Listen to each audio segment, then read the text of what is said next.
Noite, sejam todos e todas muito bem-vindos e bem-vindas ao Orientando Famílias, esse espaço que é conduzido pela Fabiana e por mim, que somos psicólogas, especialistas em parentalidade. Para quem está chegando agora, para quem ainda não nos conhece, criamos, a primeira pós em psicologia clínica, aplicada à orientação de pais, e já temos há alguns anos o nosso curso de extensão também em orientação parental. Então, apresentação feita, Fabi já está entrando. Eu vou introduzindo aqui o tema de hoje e dizendo que eu espero que vocês participem bastante, como vocês têm feito nas últimas lives. Semana passada a gente não teve excepcionalmente, porque foi carnaval, mas estamos aqui de volta para discutir esse tema à luz da psicologia, à luz da produção científica na área. E hoje a gente resolveu conversar um pouquinho com vocês sobre algo que, coincidentemente, eu tenho falado bastante nos meus atendimentos com os pais, tenho trabalhado bastante. Hoje, nós demos 2 aulas, tanto para os alunos do curso de extensão quanto para os alunos da pós, e esse tema também surgiu, que é por que para os pais essa conta, que a gente está chamando de conta, não fecha, assim. Por que é tão difícil para eles entender essa lógica de uma educação respeitosa, de uma educação que tenha, uma educação que tenha na balança tanto afeto quanto exigência, limite, enfim. Por que essa conta é tão difícil de fechar na cabeça deles e é tão simples, aparentemente, para nós psicólogos? Eu vou mostrar que nem pra gente tá? Na hora que a gente tá trabalhando, a coisa não é tão óbvia assim, mas na cabeça dos pais fica um pouquinho mais difícil. Então é sobre isso que a gente quer conversar hoje com vocês.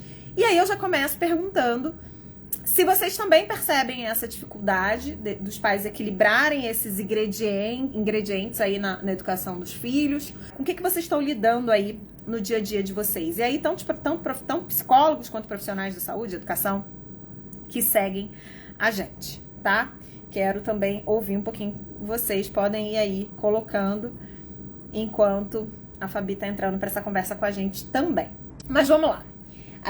Pra gente começar essa conversa, a gente tem que fazer rapidamente aqui um resgate, ou melhor, uma contextualização histórica, Então, o que a gente entende hoje por parâmetros saudáveis ou parâmetros efetivos de educação, o que a gente entende hoje é diferente do que se entendia aí, por exemplo, na geração dos nossos pais, dos meus avós,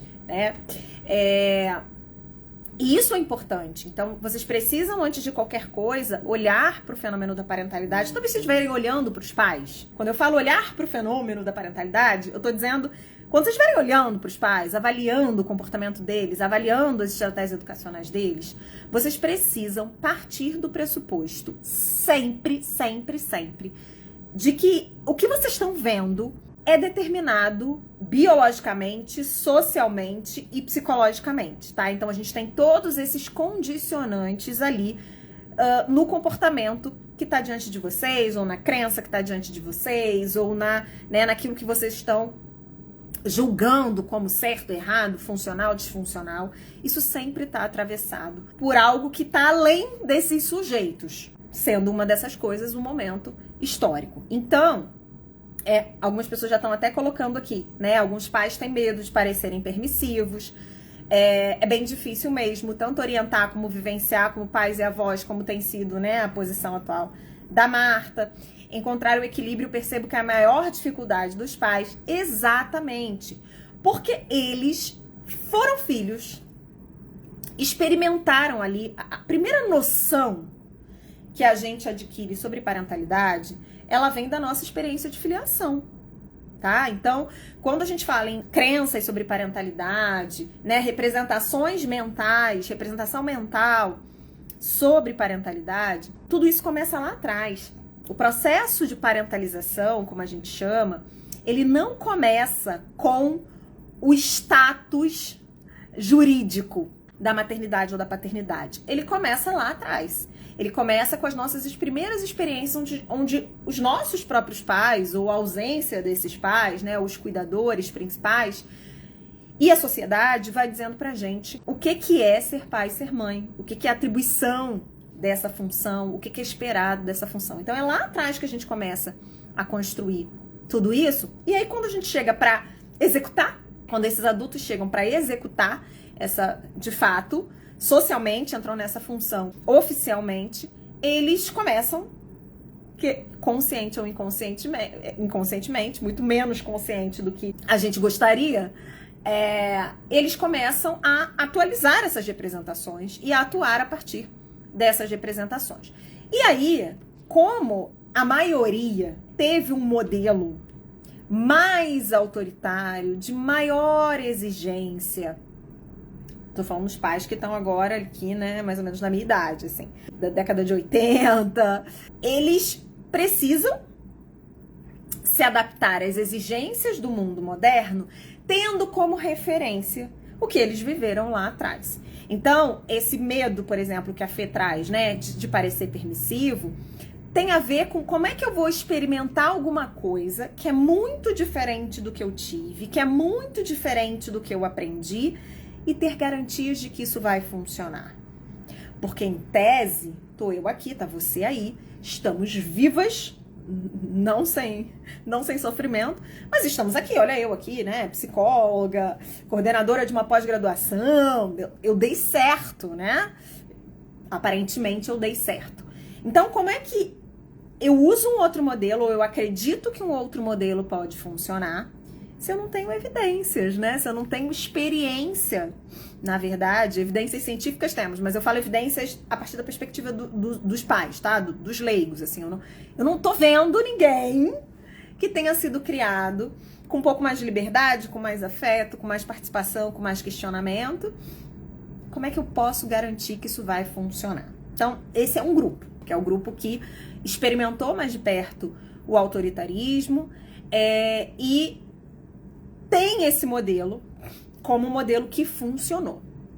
A gente tem o grupo do que viveu o autoritarismo, mas já consegue se dar conta do que deu errado, né? Então, assim, nossa, realmente, eu me tornei uma pessoa do bem, porém, com muito sofrimento, né? Tenho vários traumas, várias questões, me tornei uma pessoa ansiosa, enfim. Tem aqueles que já têm alguma noção do prejuízo, que não querem reproduzir aquilo que viveram. E aí, como não tem referência para fazer diferente, como não tem muitas vezes habilidade, como não tem repertório para fazer diferente, vão para a permissividade, vão para o extremo oposto. Que, aliás, gente, vamos combinar, é um movimento muito comum e é muito esperado quando a gente vive processos de mudança, inclusive sociais, mais amplos. Então, a gente tem, muitas vezes, a sociedade, por exemplo, ela fica oscilando entre extremos até realmente conseguir construir um meio termo que garanta.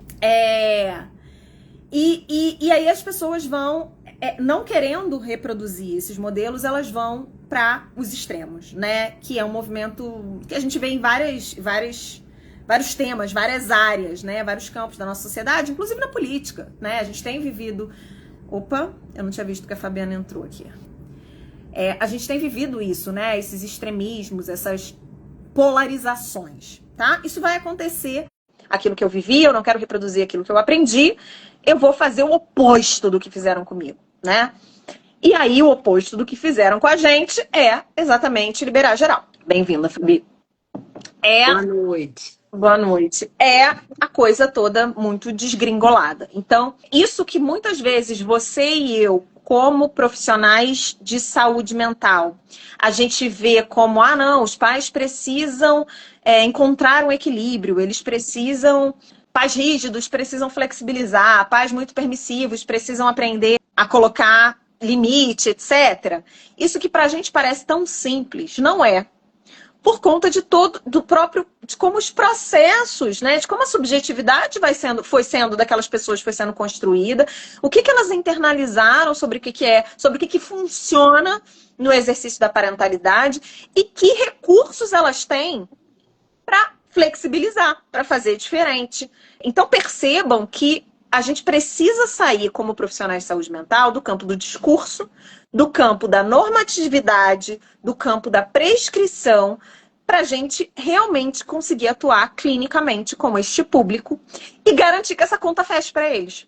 Então, o que esses pais precisam é de uma avaliação de todos esses fatores, de todos esses condicionantes que eu coloquei para vocês, para a gente entender da onde a gente está partindo com eles e até onde a gente consegue chegar dentro de cada dinâmica, tá? Porque também é utópico achar que equilíbrio, gente, é uma utopia. Vamos combinar?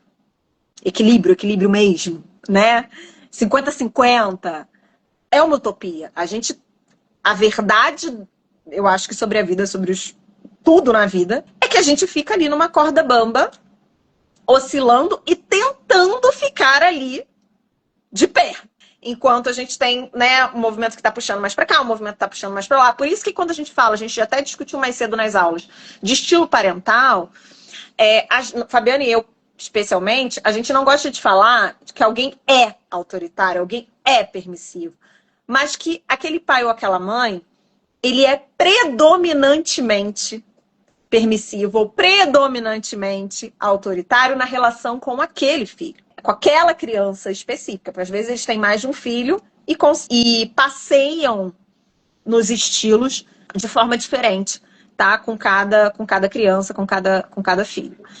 Porque são pessoas diferentes. Então, isso também é esperado. Porque, de fato, a gente pode ter um padrão, o que não significa que esse padrão é um padrão rígido, imutável, que não pode sofrer ajustes. Agora, o quanto de ajuste a gente vai conseguir fazer vai depender de muitos fatores, né? Vai depender de aspectos individuais, de aspectos conjunturais, de limites, né?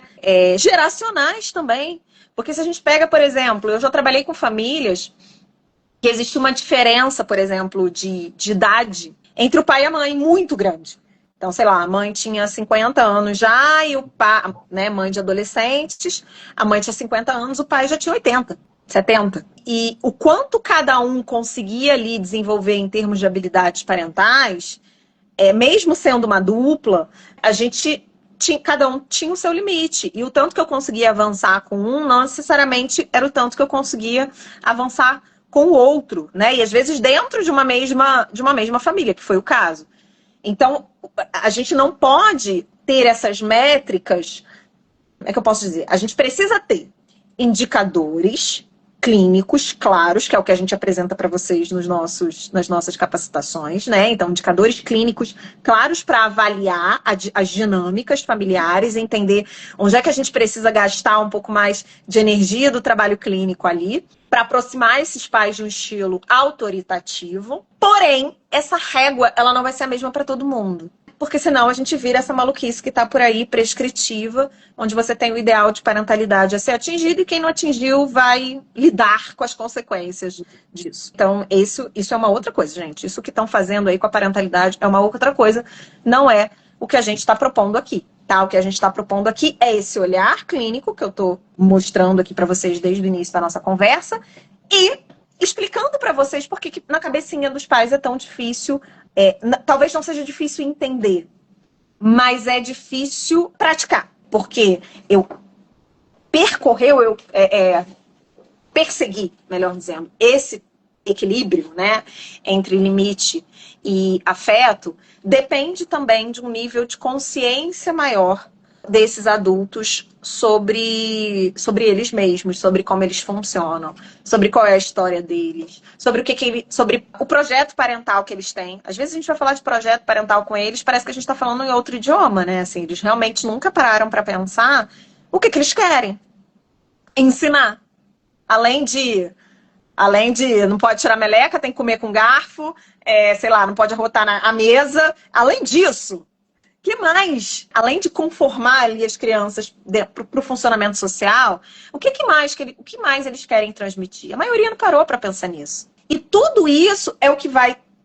A construção dessa base é o que vai permitir que depois, aí sim, eles consigam entender ou buscar desenvolver habilidades que eles não têm agora. Deixa eu só ver se tem comentário aqui. Tem. A Marta fez um comentário interessante. Eu não tô vendo. Peraí, deixa eu descer. ela falou assim, foi por isso que nós, psicólogas, fomos tão criticadas como permissivas demais. E que para Pra nós nós. tudo causa trauma.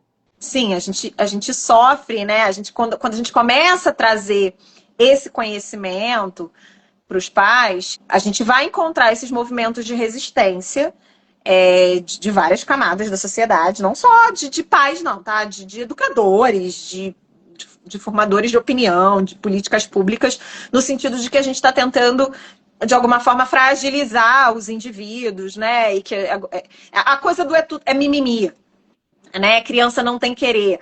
E isso, mais uma vez, falando o que eu disse bem no iniciozinho da live, essas falas todas sempre precisam ser contextualizadas, para que a gente não entre numa lógica de brigar ou de convencer as pessoas, mas que a gente consiga realmente modificar a consciência, psicoeducar as pessoas nesse sentido. Essa fala, por exemplo, essa crítica que a Marta trouxe, é uma crítica que é muito fundamentada numa concepção de infância que é uma concepção de infância sem direitos. A criança, até bem pouco tempo, ela não era reconhecida, uma criança, um adolescente, como sujeito de direitos.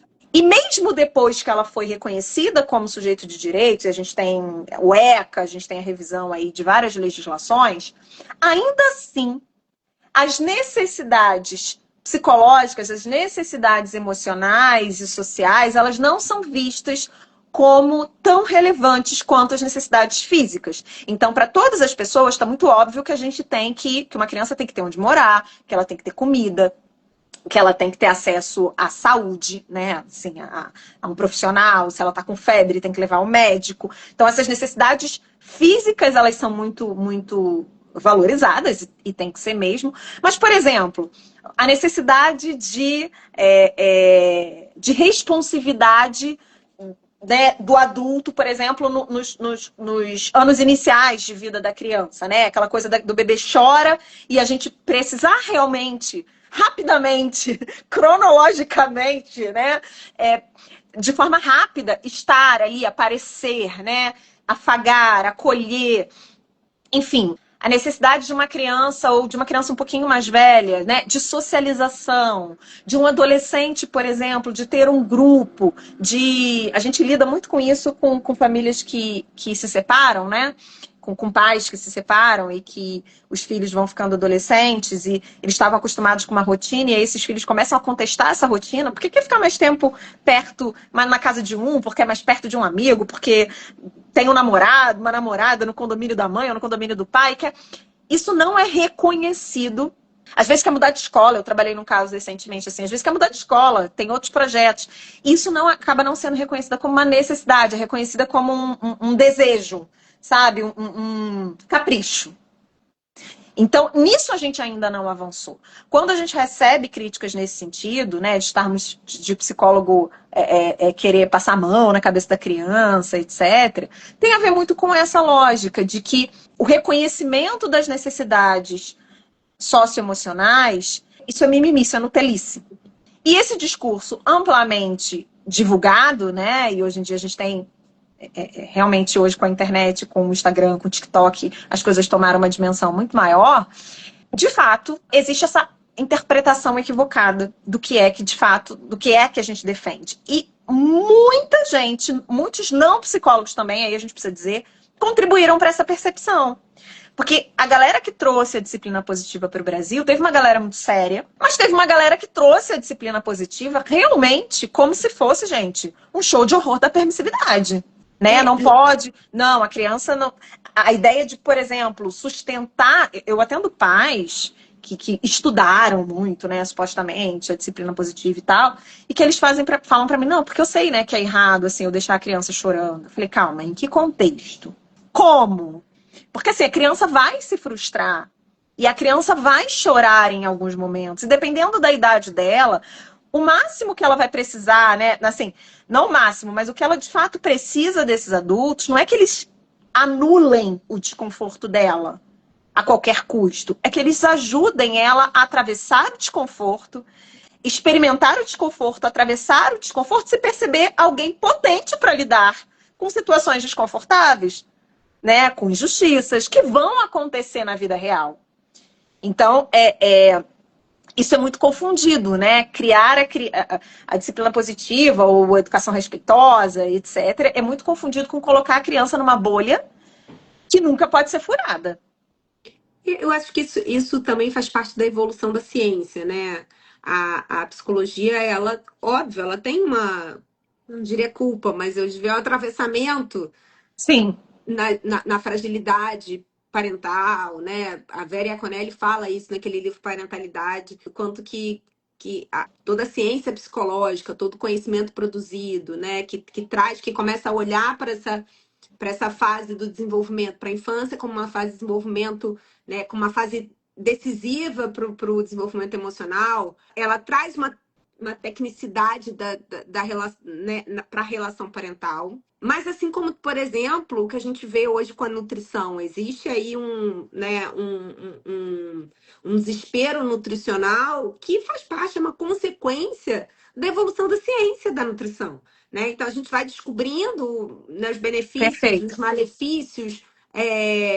Minha mãe é muito engraçada, que minha mãe adora, fica nesse Instagram aqui a vida toda, né? E desde, né, sempre ela, quando não era Instagram, ela via aqueles Globo Repórter sobre alimentação. Então cada dia é uma coisa diferente. Aí ela fala para mim: minha filha, você sabia que não se deve comer arroz integral? Eu falei: ah, pronto, agora até o arroz integral não pode mais comer, porque arroz integral tem excesso de, enfim, de alguma substância. E aí, eu outro dia vi aquelas. Tem umas meninas que falam sobre ciência, né? Agora eu esqueci qual Adoro, é. adoro. Eu esqueci qual é o Instagram Eu dela. acho que é Nunca São Vi um duas. Cientista. É, Eu acho que é alguma nunca coisa vi um assim. cientista, né? Eu Nunca vi acho um que é. cientista, coisa assim. E aí elas estavam falando que é excesso de arsênio. Ela tá falando que o percentual de arsênio que tem no arroz integral é um percentual que o nosso corpo aguenta, enfim, tá muito mais baixo do que o nosso corpo aguenta e tal.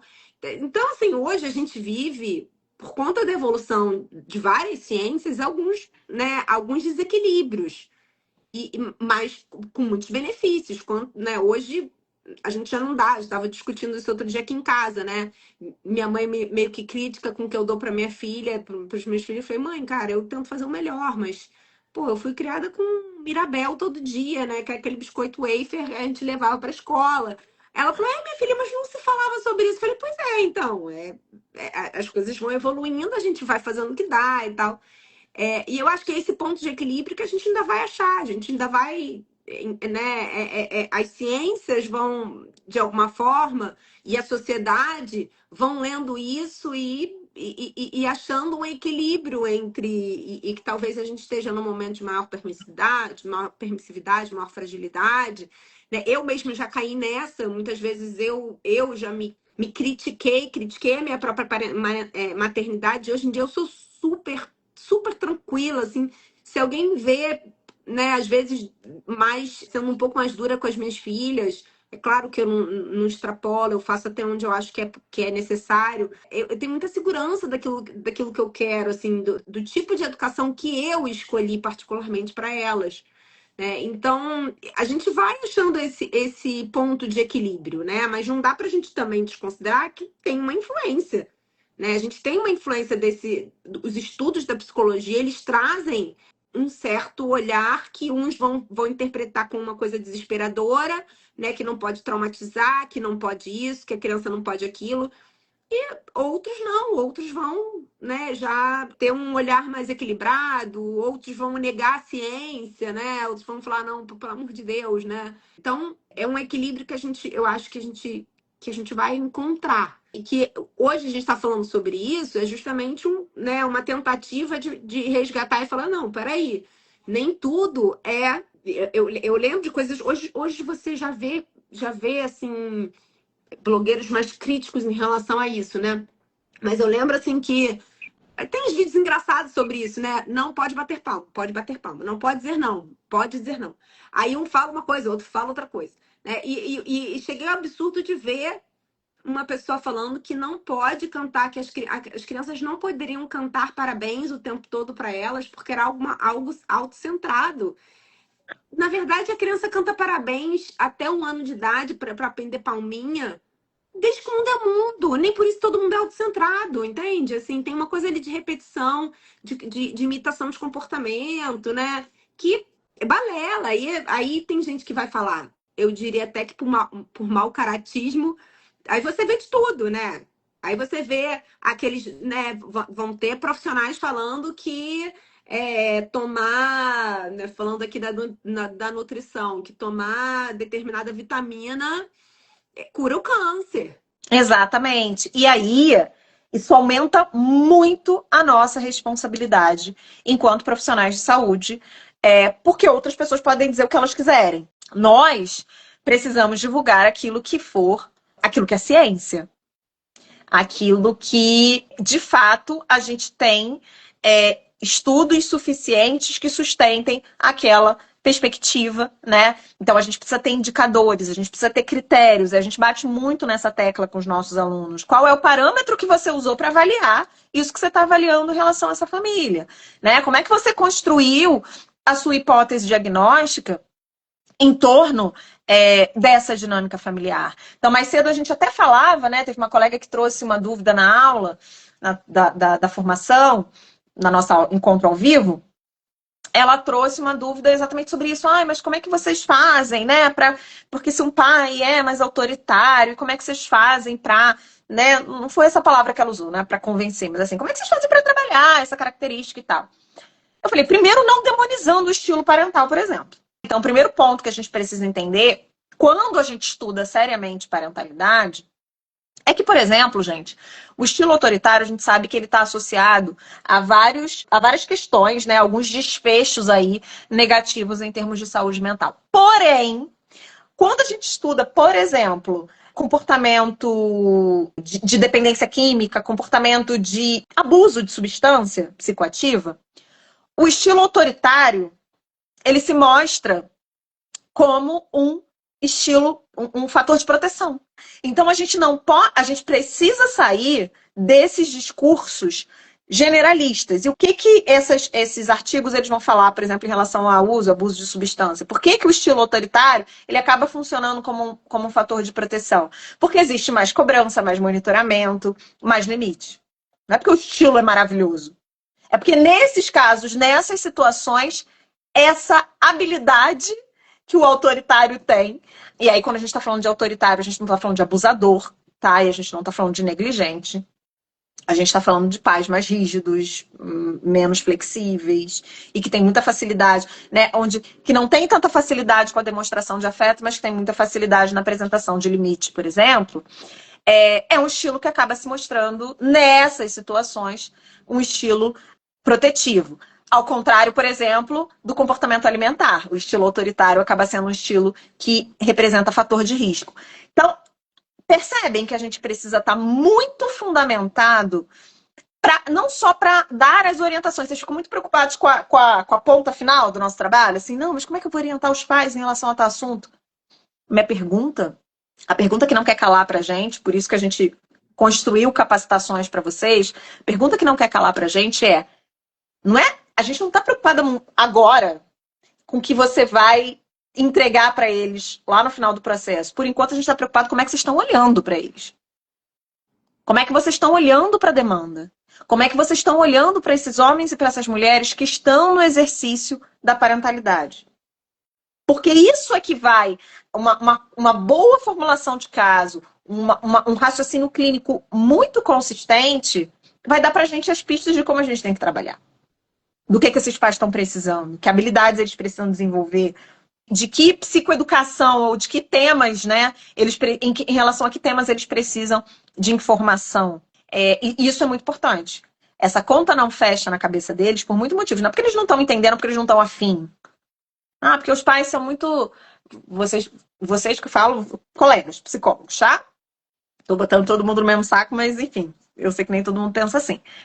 Mas as pessoas com quem a gente lida, né, ao longo desse tempo que a gente está aqui botando a cara para falar desse assunto, trazem muito pra gente, mas os pais não têm interesse em mudar, eles não querem, eles não têm paciência para isso. Será? Será que você investigou tão a fundo para chegar nessa conclusão? Pode acontecer, tá? A gente tem pais negligentes, a gente tem pais que não querem se implicar, a gente tem toda essa galera. Mas não são todos. Não são todos. Né?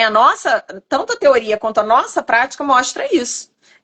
Que a gente consegue resultados muito interessantes com famílias muito positivos, com famílias que, se você olhasse de fora numa análise muito rasa, você diria, realmente, o negócio aqui deu ruim e é isso. Essas pessoas são quem são e é o que a gente tem para hoje. Então, do ponto de vista clínico, aceitar isso sem antes ter feito toda a investigação que a gente poderia fazer é errado, né? Chega a ser até antiético, assim. Se você recebe os pais... não, mas eu atendo criança, adolescente, eu chamo os pais só para fazer uma entrevista. Tá, mas nessa entrevista inicial, nessa avaliação inicial, você precisa ter critérios clínicos para formular hipóteses sobre o que acontece nessa dinâmica. Não só colocar esses pais enquadrar dentro de um estilo parental A ou B, né? Mas poder ver se tem psicopatologia envolvida, como é que essa psicopatologia dos pais, tá? Como é que ela afeta o exercício da parentalidade, qual o nível de consciência deles em relação ao projeto parental, em relação aos valores que eles querem transmitir, o quanto a coparentalidade deles é uma coparentalidade funcional ou disfuncional, tudo isso precisa ser avaliado. Por isso que repito, quando a gente construiu os nossos cursos, né, de capacitação, na verdade o primeiro, né, porque a pós-graduação é algo bem recente, desse ano.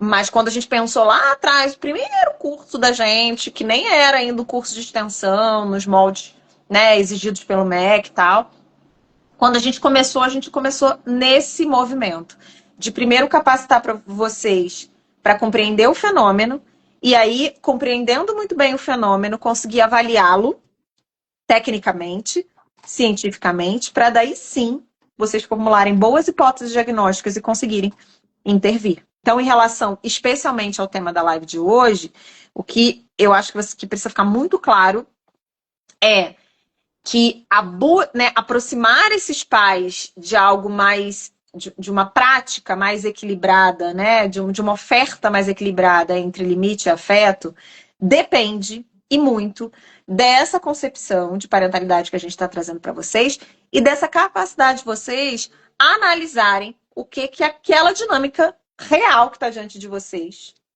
precisa. Tá? O que esses pais já fazem, o que eles já sabem, o que já funciona, né? Então, às vezes, a gente tem um elemento da dupla parental que tem mais facilidade em colocar limite, o outro tem mais facilidade em dialogar, em ser afetuoso, em fazer essa criança se sentir pertencente. Como é que a gente pode trabalhar, então, essa coparentalidade para que essa equação fique mais equilibrada, para que a conta feche, tá?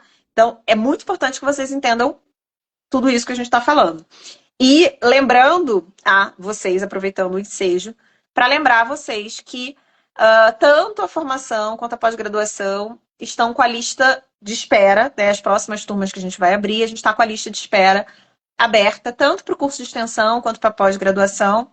É só vocês irem no link da bio e se inscreverem no formato, né, que for mais interessante para você. Mas hoje a gente tem esses dois caminhos de capacitação em relação a essa temática que a gente está trazendo. O curso de extensão, como eu falei, com uma carga horária menor, teórico-prático, mão na massa, né? E com uma entrega mais rápida de conteúdo. E a pós-graduação, que tem realmente esse objetivo de formar especialistas em psicologia clínica aplicada à orientação parental. Tá? Então, para vocês entenderem, inclusive, que tem um campo que justifica a gente ter uma especialização, né? E o time, os professores, enfim, são muito maravilhosos. Então, na lista de espera, vocês conseguem deixar, né, registrar ali o interesse de vocês. E vocês também podem chamar a gente para tirar dúvida. Né? Muita gente está procurando para entender melhor o formato, para entender carga horária, para entender quem são os professores. Tudo isso a gente explica para vocês, porque esse campo carece de profissionais que consigam olhar para o fenômeno dessa forma, né? E consigam, ao invés de julgar os pais, consigam avaliar o que está acontecendo nesse exercício cotidiano da parentalidade e, a partir de uma avaliação consistente, conseguir decidir como que vai trabalhar, como que vai engajar, com que habilidades eles precisam desenvolver, se vai fazer algum encaminhamento. Eu brinco que às vezes a única coisa que os pais precisam era só de um remedinho. Uma mãe ansiosa, às vezes ela só precisa de um remedinho e a gente já consegue alinhar tanta coisa quando ela toma um remedinho. Tanta coisa melhora, a irritabilidade dela, né, o excesso a hipervigilância. Então, se a gente consegue realmente trabalhar com esses pais como profissionais de saúde mental, do jeito que a gente trabalha com outros públicos, a gente consegue resultados muito melhores, inclusive na psicoterapia de crianças e adolescentes. Eu não vi se tinha mais comentário. A criança... tem um aqui da Kátia. A criança não era reconhecida como sujeito de direito. Ainda hoje ouvimos por aí que agora não se pode falar nada, que criança não tem querer. Essa última é bem delicada. Absurdamente delicada. Porque a criança, ela não tem... É curioso, né? Infelizmente, eu vou ter que tocar nesse assunto que me mobilizou muito nos últimos dias. A mesma sociedade, né, um grupo social que defende que criança não tem querer, é um grupo social que aceita que uma criança de 12 anos queira se casar com alguém.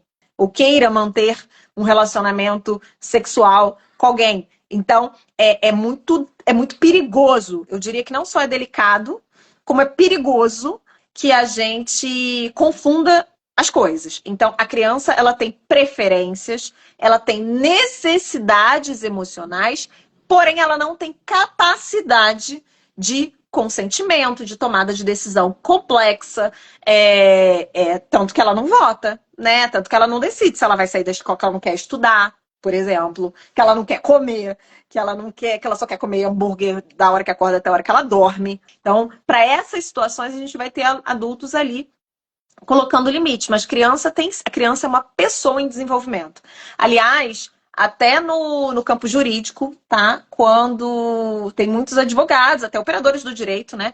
Que defendem que a gente passe a usar esse termo. Então, ao invés de usar menor, que dá uma ideia, né, de menor mesmo, né? De hierarquicamente não, mas de pessoa inferior, que se use, por exemplo, a expressão pessoa em desenvolvimento.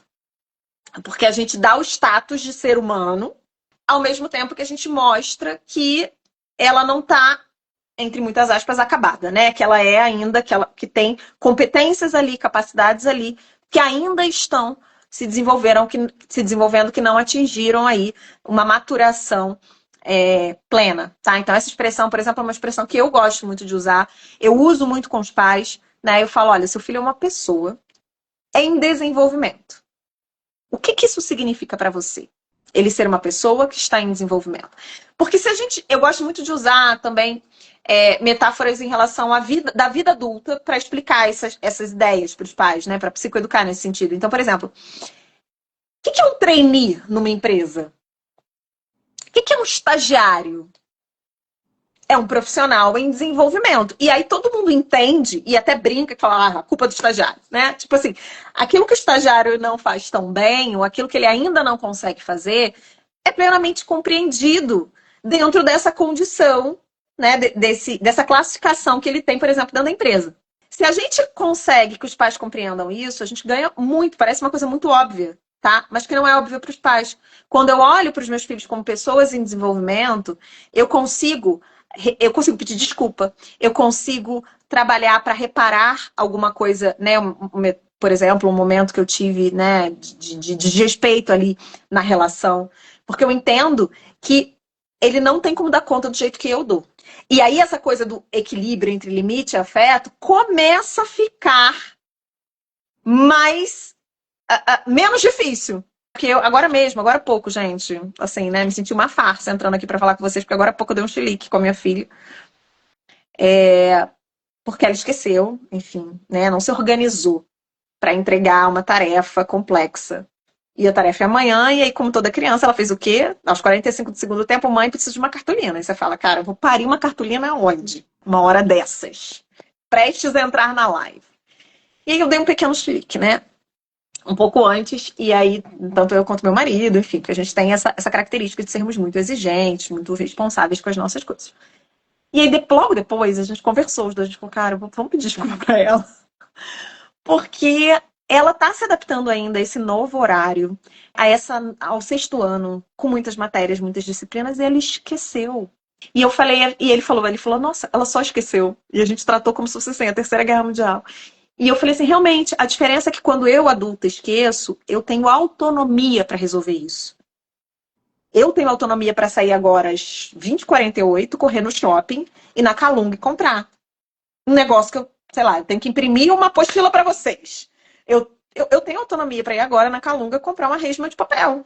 Para ir no mercado, comprar, para catar um mercado 24 horas e catar o negócio lá. Ela não tem. Então, para ela resolver esse problema, passa por pedir pra gente ajuda para resolver esse problema, que é um problema humano, né? Esqueci, gente, esqueci. Tinha 30 coisas para fazer, esqueci. Mas a lógica adultocêntrica, né, que é a lógica que rege as nossas vidas, muitas vezes nos impede de colocar a criança, de dar à criança, né, ao mesmo, enquanto dar à criança o benefício do erro, né, da possibilidade de errar, enquanto entende que ela é uma pessoa, né, que ela é um sujeito de direitos e que ninguém merece ouvir, né, ninguém merece ser esculachado porque esqueceu uma cartolina.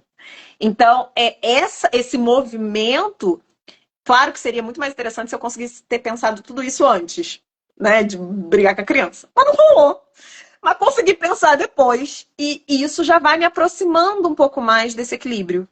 Porque daí a gente foca na resolução do problema, a gente explica que precisa se planejar, a gente ensina como que se planeja quando a gente tem muitas tarefas para fazer, né, como agora ela tem, que está no 6º ano. Então, tudo isso a gente vai conseguindo fazer quando a gente muda, inclusive, o nosso modelo mental em relação à infância. Por isso que é tão importante o que a gente está fazendo aqui. Conversando com vocês, preparando vocês, para que vocês consigam fazer isso com outros pais, tá? Com outros adultos, né? Aumentar esse nível de consciência deles e mudar essa lógica. Mirabel era delícia. Tem gente que fala Mirabel é uma delícia, também achava, gente. A Sandra traz um outro ponto, que é o que ainda é muito difícil para os pais, são as pessoas trazendo informações sem nenhum fundamento e causam dúvidas. E sim, às vezes a gente fica muito chateado também com os pais, eu também fico chateado com coisas que são divulgadas, mas fato é, gente, que quantos de nós, inclusive profissionais, a gente tem conhecimento, preparação para a gente avaliar o que é um estudo, o que é uma pesquisa séria ou o que não é. Será que a gente sabe também fazer isso enquanto profissionais? Será que a gente consegue fazer isso? Tirando a galera que fez mestrado, doutorado, quem está na linha de frente ali, será que a gente sabe fazer isso? Realmente separar o joio do trigo? E se a gente, muitas vezes, se o profissional de saúde reproduz isso, imagina os pais, eu nem julgo. Eu nem julgo, porque isso confunde até a gente. E aí, o grande erro nosso, tá? Porque eu também não estou passando a mão na cabeça de ninguém, o grande erro nosso é se acomodar nisso. Então, assim, eu vi um post de uma psicóloga que eu gosto muito falando tal coisa. Tá, gente, mas e aí? Aquela informação procede, aquela informação não procede, né? A gente não pode ou não deveria usar uma dica aqui de Instagram como uma base científica para eu trabalhar na minha clínica, né? Essas lives aqui, por exemplo, elas são lives mais informais. A gente traz muito conhecimento para vocês, mas a gente não aprofunda nenhum conceito. Por isso que a gente tem os nossos programas de capacitação, onde tudo que a gente está falando aqui, a gente mostra para vocês de onde a gente tirou. Estudamos, a Clarice está falando aqui, a preocupação de vocês têm de não sermos mais do mesmo e de termos cuidado com o embasamento teórico, estudamos muito graças a vocês. Sim, assim, o grande objetivo das nossas capacitações, inclusive, é construir essa comunidade de conhecimento. Essa comunidade de troca, essa comunidade de gente fazendo a coisa direito. A Michelle falou, o engajamento e a disponibilidade dos pais faz muita diferença no processo como um todo. Isso, todos nós concordamos. A grande questão é, como que a gente engaja? Como que a gente mantém, né? A gente passou hoje à tarde discutindo um pouco isso, assim, como é que a gente engaja, como é que a gente mantém... E a gente tem estratégia e tem método para isso, tá? A gente desenvolveu estratégia e método para trazer esses pais, para que realmente eles se sintam parte do processo. Eles sejam realmente motivados e encorajados a estar no processo e não obrigados de uma forma que muitas vezes alguns colegas trazem, né? De quase que intimar os pais ou ir para um confronto mais direto. E eu não estou falando que a gente não possa ser assertivo, tá? Com algumas questões dos pais. Mas a gente precisa ter estratégia. para trazê-los para perto. E quem quiser aprender essas estratégias pode escolher se capacitar com a gente. A Sandra está dizendo que tem resultados maravilhosos no trabalho dela depois do curso. Muito obrigada por esses depoimentos gratuitos. Não estamos pagando nada por isso. A Marta disse, adoro os exemplos vivos de vocês. Nos coloca no lugar mais humano. Gente, quem é nosso aluno há mais tempo, quem conhece a gente há mais tempo, sabe que a gente conta sucesso e conta derrota também. Tá? Porque a última coisa que a gente quer é que vocês trabalhem a partir de um ideal de parentalidade que não é possível.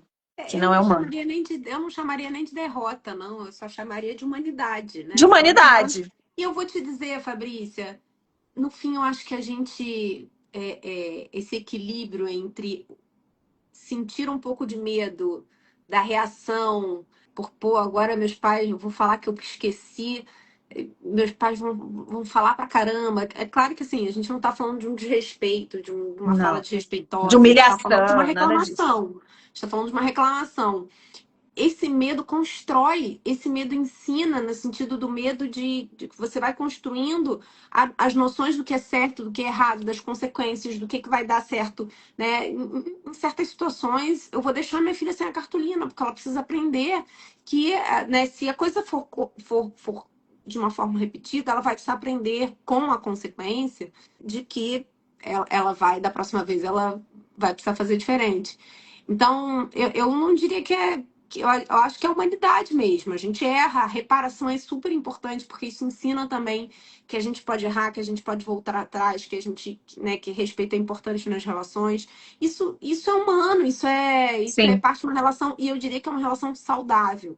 Né? A gente não está falando aqui de uma mãe que humilhou, a gente não está falando aqui, né, de uma mãe que bateu, a gente não está falando de... A gente está falando de uma mãe que se desregulou, que, pô, também pensa, caramba, e agora que eu chego em casa essa hora, eu vou ter que sair para, né?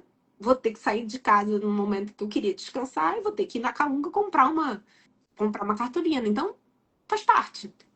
Sim, exatamente. E é com essa realidade que a gente convida vocês com essa concepção, né?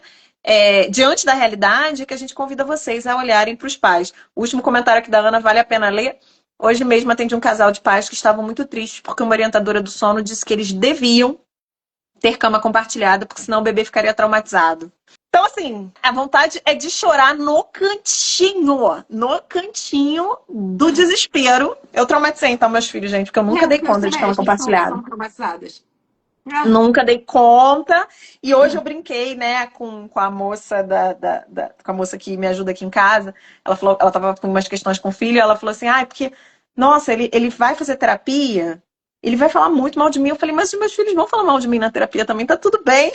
A minha só me detona na terapia. Essa semana eu levei ela na endócrina. Aí ela falou assim, a endócrina falou, não, por causa da alimentação e também o excesso de maquiagem.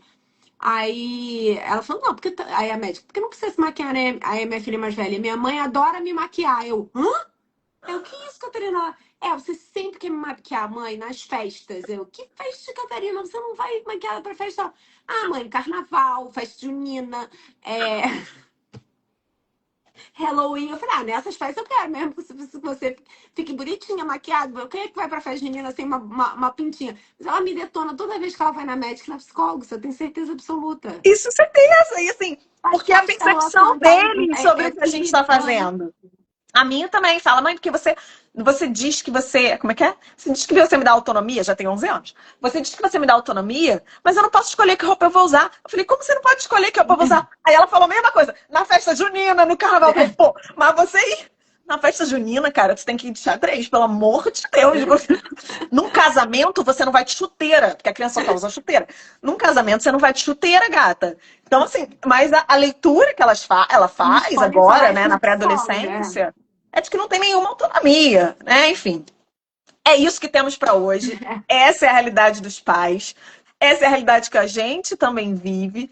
E tá tudo bem, desde que, né, a gente consiga, ao receber esse público enquanto profissionais de saúde mental, trazer essa leveza com que a gente está discutindo o tema aqui, trazer também essa leveza para eles se sintam acolhidos, para que eles se sintam validados, não no que eles fazem, mas no que eles sentem. E aí, sim, a gente possa abrir espaço para mudança efetiva. certo? Então, quem tiver interesse em capacitar com a gente, o link da lista de espera dos nossos cursos está na bio. Semana que vem estamos juntos aqui de novo, mais uma live. Talvez a gente precise mudar o horário, mas a gente avisa com antecedência para vocês, tá bom? Beijo. Beijo, gente!